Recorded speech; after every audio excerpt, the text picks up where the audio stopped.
The following content is provided under a Creative Commons license. Your support will help MIT OpenCourseware continue to offer high-quality educational resources for free. To make a donation or view additional materials from hundreds of MIT courses, visit MIT OpenCourseware at ocw.mit.edu. So what I'm going to do today is I want to talk about what the heck this course is. What is microeconomics? What are you going to be learning in this course? And just sort of set us up for the semester. OK, so basically, microeconomics is all about scarcity. It's all about how individuals and firms make decisions given that we live in a world of scarcity. Scarcity is key because basically what we're going to learn about this semester in various shapes and forms is a lot of different types of constrained optimization.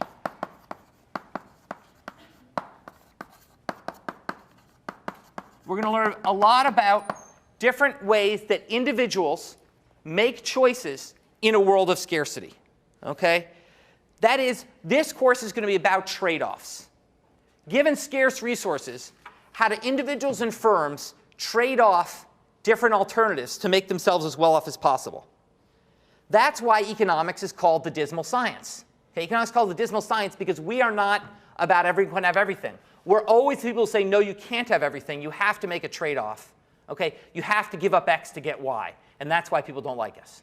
Okay? Because that's what we're called the dismal science, because we're always pointing out the trade-offs that people face. Now, some may call it dismal, but I call it fun. And that may be because of my MIT training. As I said, I was an undergraduate here. In fact, MIT is the perfect place to teach microeconomics because this whole institute is about engineering solutions, which are really ultimately about constrained optimization. Indeed, what's the best example in the world we have of this is the 270 contest. Right? You're given a set of pile of junk. You've got to build something that does something else. That's an exercise in constrained optimization. All engineering is really constrained optimization. How do you take the resource you're given and do the best job building something? And that's really what microeconomics is. Just like 270 is not a dismal contest, microeconomics is not, to me, a dismal science. You can think of this course like 270, but instead of building robots, we're running people's lives. Okay? That's kind of the way I like to think about this course. Instead of trying to decide how we can build something, move a ping pong ball across a table, we're trying to decide how people make the decisions to consume and firms make the decisions to produce. That's basically what's going to go on in this class. Okay? And that's why basically modern microeconomics was founded at MIT in the 1950s by Paul Samuelson, the father of modern economics, was a professor here, and he basically founded the field. He basically introduced mathematics to economics. And through teaching this course, 1401, 50, 60 years ago, actually developed the field that we now study. Now, what we're going to do in this class is focus on two types of actors in the economy: consumers and producers. Consumers and producers, OK? And we are going to build models of how consumers and producers behave.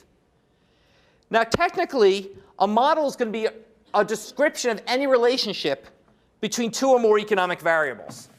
OK? That's a model, description of any relationship between two or more economic variables. The trick with economics, and the reason many of you will be frustrated during the semester, is that unlike modeling the relationship between, say, energy and mass, these models are never precise. They are never accurate to the 10th decimal. OK? This is not a precise scientific relationship we'll be modeling. We'll be making a number of simplifying assumptions that allow us to capture the main tendencies in the data, that allow us to capture the main insights into how individuals make consumption decisions and how firms make production decisions. But it's not going to be as clean and precise as the kind of proofs you're going to be doing in some of your other classes in freshman and sophomore year. Okay? So basically, we have a trade-off with these simplifying assumptions. On the one hand, obviously we want a model that can explain reality as much as possible. If a model can't explain reality, it's not useful. On the other hand, we need a model that's tractable, a model that I can teach you in a lecture or less. Okay? And basically, what we do is we make a lot of simplifying assumptions in this class to make those models work. And yet, what we'll find is, despite these assumptions, we'll come up with incredibly powerful predictions of how consumers and producers behave. So with consumers, what we're going to do is we're going to say that consumers are constrained by their limited wealth, or what we'll call their budget constraint. And subject to that constraint, they choose the set of goods that makes them as well off as possible. Okay? It's what we're going to call utility maximization. We'll say the consumers maximize their utility. Consumers are going to maximize utility subject to a budget constraint. That's going to be what we're going to develop the consumer decision. They're going to have some utility function, which is going to be a model of their preferences. Okay? So I'm going to propose to take everything you love in life and write it down as a U function. Okay? Then I propose to take all the resources at your disposal, write them down as a budget constraint, and then I just do constraint maximization to solve for how you make decisions. Firms, on the other hand, are going to maximize profits. Pi is profits. Firms are going to maximize profits. Their goal is to make as much profit as possible, to earn as much money as possible. Okay? However, that's going to be subject to both the demands of consumers. This is going to be, we get to firms, it's a lot harder. Subject to both consumer demand and input costs. So firms have to consider, consumers have to consider, look, what does stuff cost? What do I like? I'll make my decision. Firms is a little more complicated. They've got to consider what do consumers want and how do I make what they want. So they've got to consider both both the output side, what are consumers going to want me to make, and what's it going to cost me to produce that good, and how do I combine those to make the most profits. Okay? So from these assumptions, we will be able to answer the three fundamental questions of microeconomics. Okay? The three fundamental questions of microeconomics will be what goods and services should be produced, what goods and services should be produced, how to produce those goods and services,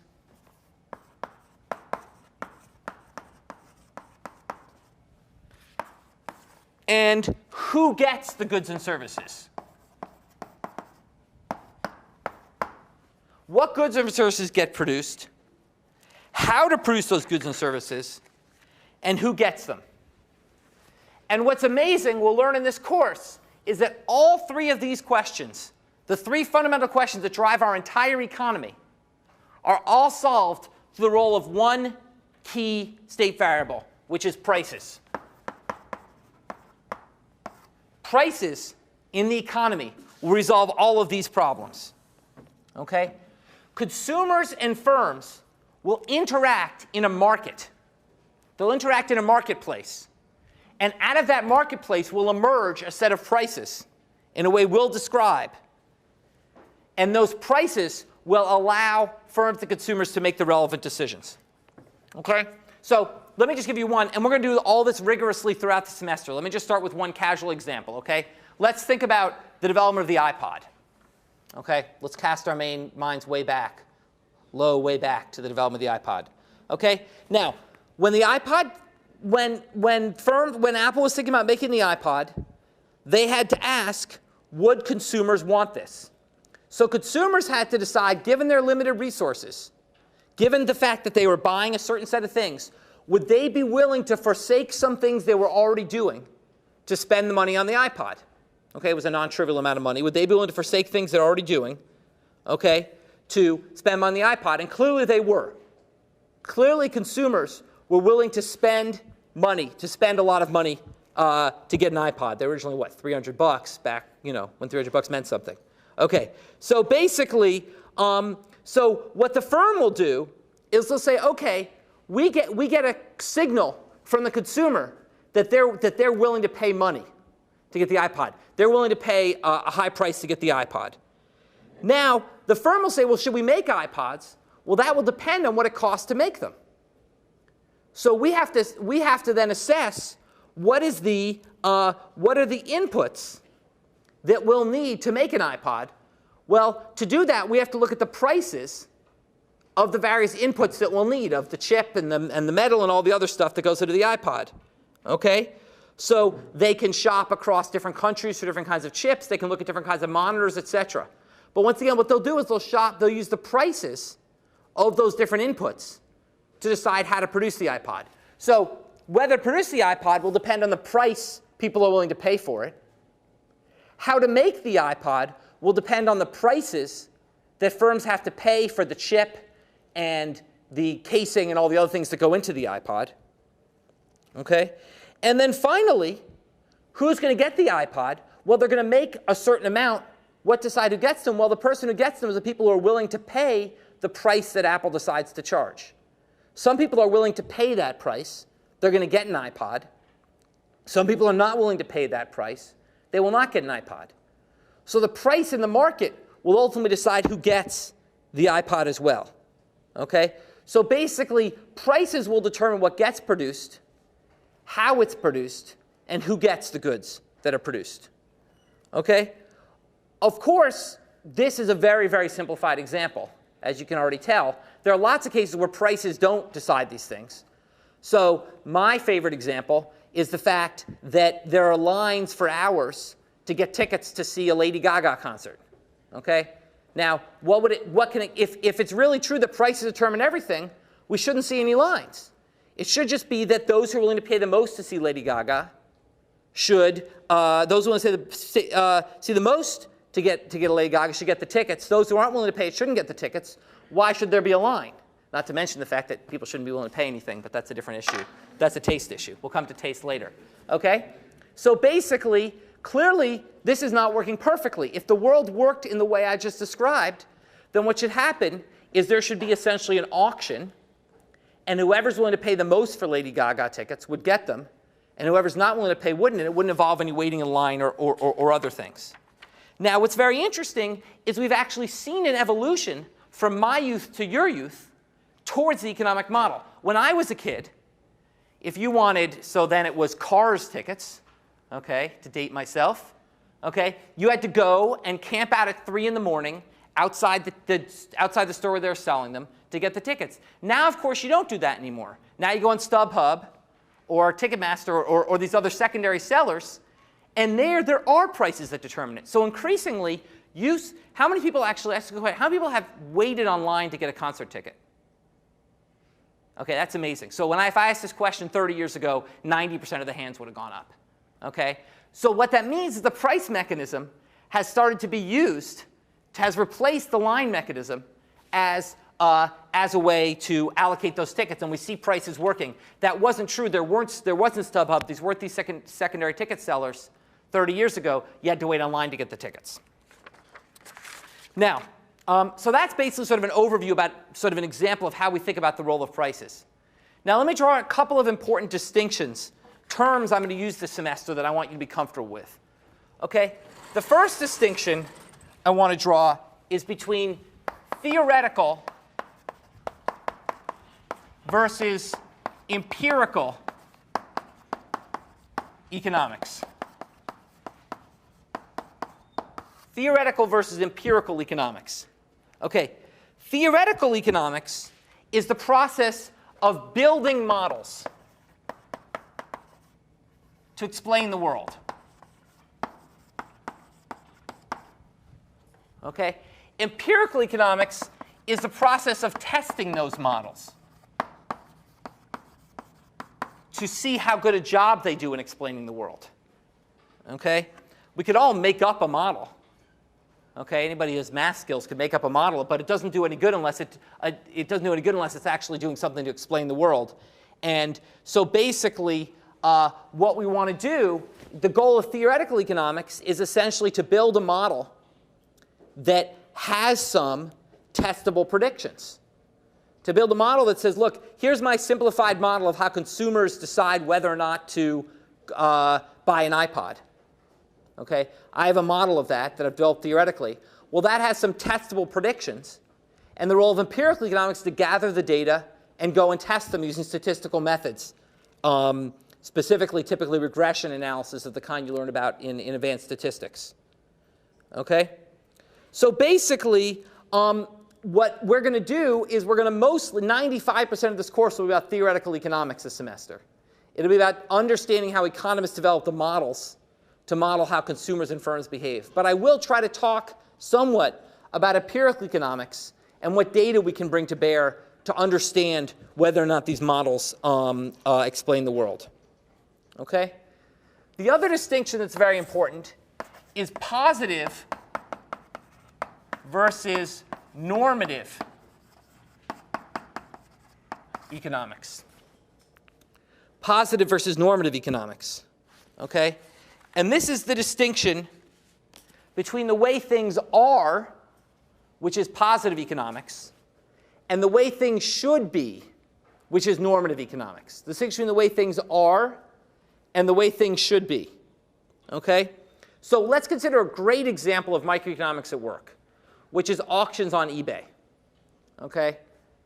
Auctions on eBay, economists love studying auctions on eBay because it's a textbook example of what we call a perfectly competitive market, which is what we'll focus on this semester. A perfectly competitive market. Okay?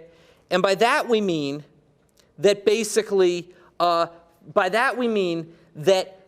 producers in this market offer up their good to a wide range of consumers. Okay? A number of producers offer up their goods to a wide range of consumers. Okay?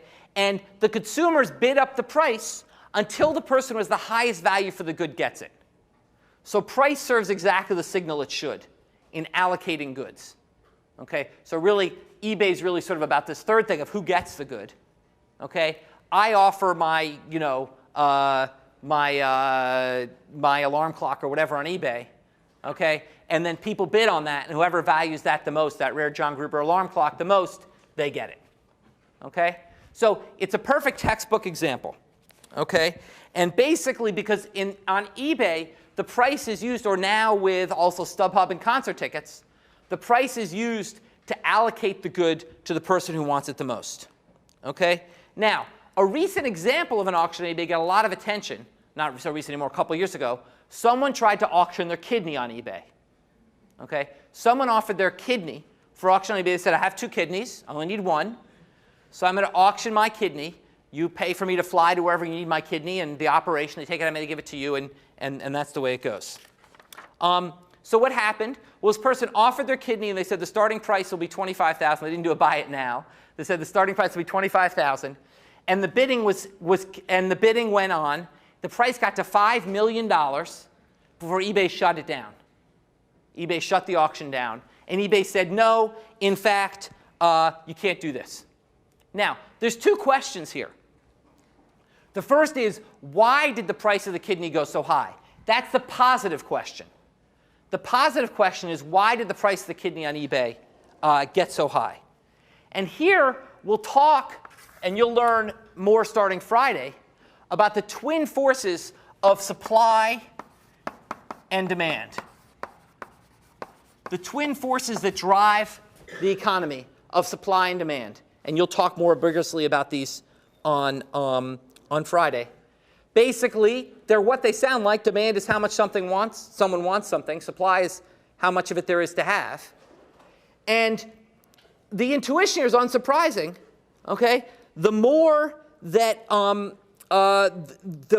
there's demand for a good, the higher will be the upward pressure on prices. The more people want a good, the higher prices will go. And the less supply there is of a good, also the higher prices will go. So if everybody wants something but it's common, the price will be low. And if no one wants something but it's uncommon, the price will still be low, and vice versa. In fact, the best sort of the development of the modern supply-demand framework was from Adam Smith, the sort of so-called first economist who wrote The Wealth of Nations, 1776, which is sort of viewed as the kind of first serious book about economics. And he posed what he called the water-diamond paradox. What Smith said in that book is, look, it's clear water is the most important thing in life. We can't live without water. And diamonds are completely irrelevant to life. You can live plenty fine without a diamond. And yet the price of diamonds is astronomical and water's free. How can this be? How can it be that water, which is so much of a fundamental building block of our life, is so much cheaper than diamonds, which are not? And the answer, of course, is that so far you've only considered demand and not supply. Yes, it's true the demand for water is much higher than demand for diamonds, but the supply is even larger. So that basically, yes, it's true that while water should be worth more, in fact, in the end, the price of water is much lower because the twin forces of demand and supply. The demand is higher, but the supply is much higher. So the price ends up lower. And that was his diamond water paradox. Okay? Well, in this case, it's a similar thing. What's the demand? What's determining the demand for a kidney? Well, determining the demand for a kidney is going to be the fact that you die without it. Okay? If you have no kidneys, you're having kidney failure, okay, you'll die without it. So basically, what will determine is people will be willing to spend all their wealth, as much money as they can have, to get a kidney. Okay? So the demand will be quite high. The supply will be quite low. Sadly, not many people are willing to be organ donors. More relevantly, a lot of people aren't in good situations to be organ donors. Okay? As a result, the supply is much lower than the demand. So you have a situation with a high demand, a low supply, and the price went through the roof. That's the positive analysis. Okay? So we can understand pretty intuitively, we don't need this course to understand why the price went up. Okay? It's just the twin powers of demand and supply. But what about the normative question, which is, should this sale be allowed, should eBay have allowed this sale to happen? eBay at $5 million cut it off and then passed the rule saying you can't auction your body parts on eBay. Okay? Should they have done that? That's the normative question. That's where economics gets really interesting, which is, you're all smart enough to figure out why the price went up. But this is where it gets interesting, is should people have been able to auction their kidney on eBay? On the one hand, many, many people in this country die for want of a body part. Okay? Thousands to hundreds of thousands of people die every year waiting for a transplant. Okay? If someone's incredibly rich and they want a body part, which to me is surplus, because I have 2 kidneys, why shouldn't they be allowed to buy it from me? Okay? I'm better off because they can pay me a ton of money. Okay? They're better off because they live. So we've just described a transaction that makes both parties better off. Why shouldn't that be allowed to happen? So you tell me. Does anyone argue, does everyone think eBay was wrong? Yeah, go ahead. Doing so, the other person doesn't have as much money, will also die, so there's like a third party involved that doing help. Okay, so the person, you mean the person who, what do you mean the person who doesn't have much? Like, enough kidneys to, there's going to obviously be somebody who doesn't get a kidney. Right, so on the one, so in other words, what you're assuming is, let's say that if I hadn't done the auction on eBay, I would have just given my kidney away to the transplant center. Then that's one less kidney that go to the transplant center. And that means the rich guy gets the kidney and someone else implicitly doesn't. That's a trade-off. Okay, you've just described the trade-off. The trade-off is that basically now we've allocated the kidney away from the poor person to the rich person. Now, but why do we care about that? I mean, they both, it's one person dies, another person lives. Why do we care? Yeah. Be some sort of case of severity of condition, like there might be someone who's poor who would get the kidney if it went to a transplant association because they would die in a couple of days without it. Whereas the rich person might just be able to afford it, and it might make their life more convenient, but they might not be in any more. They might be a collector. Yeah. So basically, that's a very, so one reason we might care is because we think that kidneys should be allocated on the basis of who needs it the most.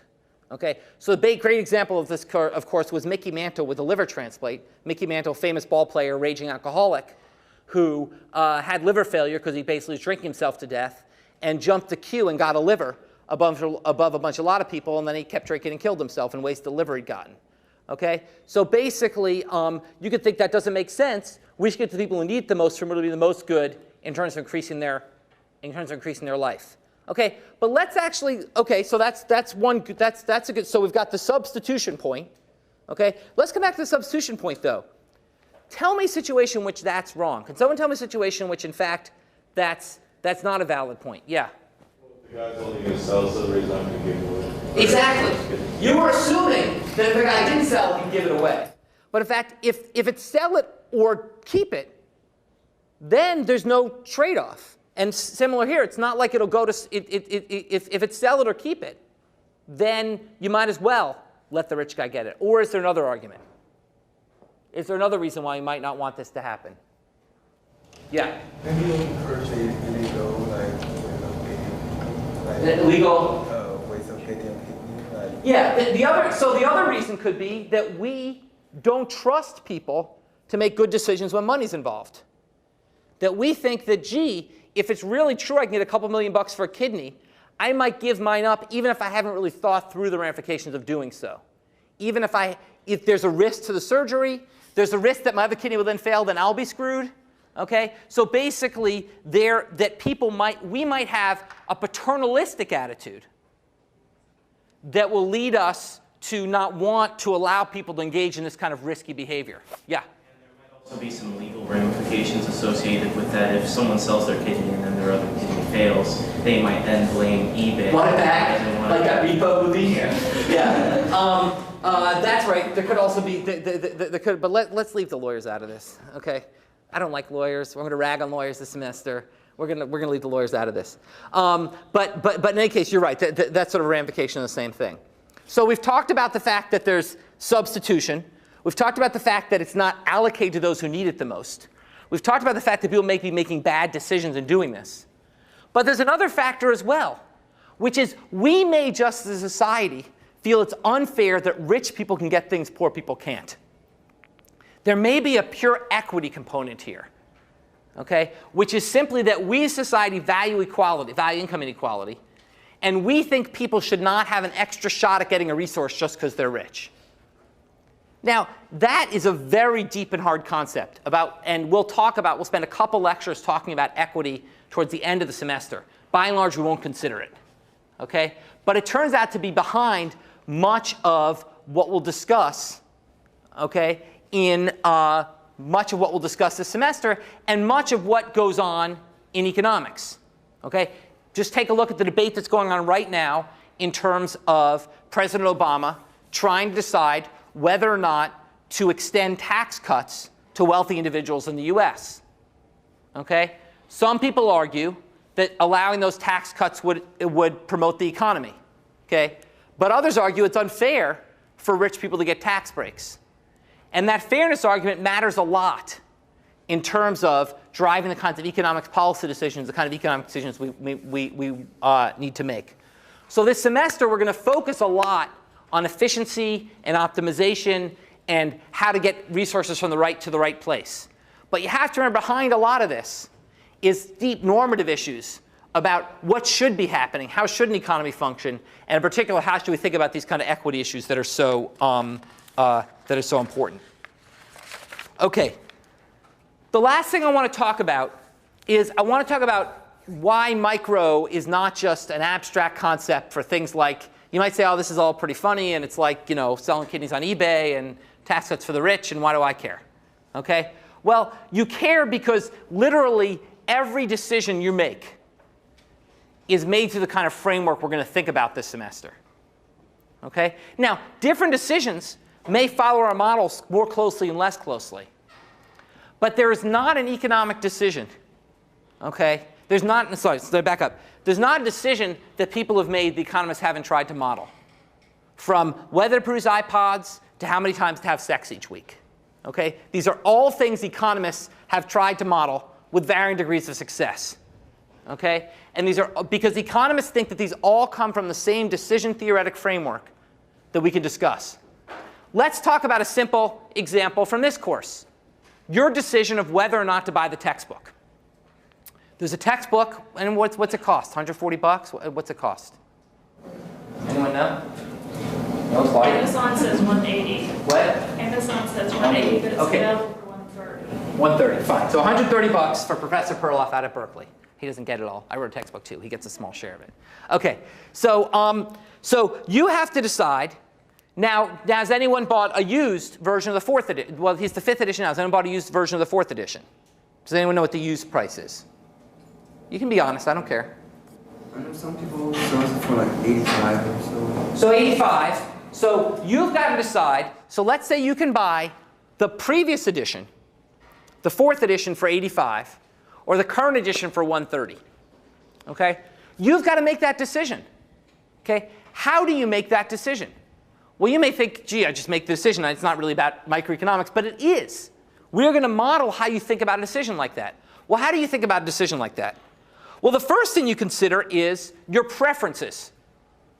How much are you willing to take a chance that there's new stuff in the 5th edition that you need to know. Okay? If the 5th edition was identical to the 4th edition, then you'd be an idiot to not just buy the used 4th edition. But it's not. Textbook writers are smart. They update their book. Okay? So basically, the 5th edition is updated. There's new things in it. So you have to ask yourself, what are the odds that I need some of the new information in the 5th edition relative to the 4th edition? And in thinking about that, you're going to think about your preferences. In particular, are you very risk averse? Are you afraid to take a chance? Or are you risk loving? Are you willing to take a chance? Okay? That's one side of the equation. If you're someone who says, you know, I will not take a chance in life, I just have to make sure I learn the most possible from this course, then you're going to want that new edition. If you're someone who says, you know what, screw it, I'll figure it out later, I'm going to the lectures, I don't care, okay, then you might not want it that much. So that's the first factor. It's going to be your preferences, in particular how much you're willing to take a risk that you need this 5th edition. The second factor is going to be your constraint, how much money you have. Okay, the more money you have, the more you're willing, or more relevant perhaps your parents have, the more willing you are to go ahead and buy that new edition. The less money you have, the less willing you are. Okay? So basically, it's going to depend on whether you're paying or your parents are paying, in which case, what the hell, you might as well buy the 5th edition. Okay? And then finally, you're going to take these preferences and this constraint, your preferences and your resources, and go to the market and look at what does the market tell me the difference is. So you're going to say, here's how much I kind of care about 5th versus 4th edition. Here's the resources I have. Now I'll go to the market and say, aha, there's a $55 difference, a $45 difference between these two editions. So now I will solve that constrained optimization problem. And I will decide whether I want to get that book. You might be thinking to yourself, this is stupid. I never think about it that way. But the key point is you don't have to think about it exactly that way. There's a famous example in economics of what's called the as-if principle. I don't know if kids still say this one, it's as-if. So it's the as-if principle. Okay? And basically it's from Milton Friedman, who's a famous economist from Chicago, who said, look, when you're playing pool, technically you could compute the optimal angles of which to shoot the ball every single time to get the appropriate bounce and get the balls in. You could do the mathematics and compute it. But professional pool players are not in this class with you, let me say that. Okay? They're not guys who are able to do that computation. They just know how to hit the ball to get the same outcome they would get if they mathematically solved for the optimal trajectory to hit the ball. Okay? They behave as if they've solved the constrained optimization problem. And your decision when you buy this book, you may not think it through, the very framework that I just laid out very heuristically and will lay out more rigorously this semester. But you're going to behave as if you do, because those facts are going to be in your mind. You'll be thinking about it when you make that decision.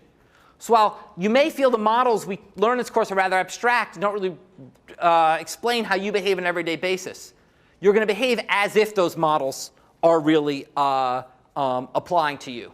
And if you think about, over the next few days, think about the decisions you make. From should I bring an umbrella today, it looks like rain. Well, on the one hand, I might lose it. It's a pain to carry. On the other hand, how much do I care about getting wet? That's a constrained optimization decision.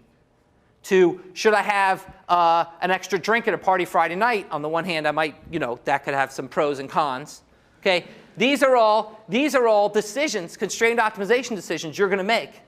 They're going to affect your life. And we'll learn this semester about how you make them and how we model, how economists can use what we learn about that to understand the function of the economy. Okay? So I'm going to stop there. One other announcement. There will in general be handouts every lecture. I'm not going to do PowerPoint, I'm going to do handouts. So when you come in every lecture, please look at the back banister. They'll typically, not today, but typically there'll be handouts that you'll need to follow along with in class. So remember, go to section on Friday. First problem set will be posted on Friday, and it will be due in section the Friday after. And I'll see you all back here on Monday, next Monday.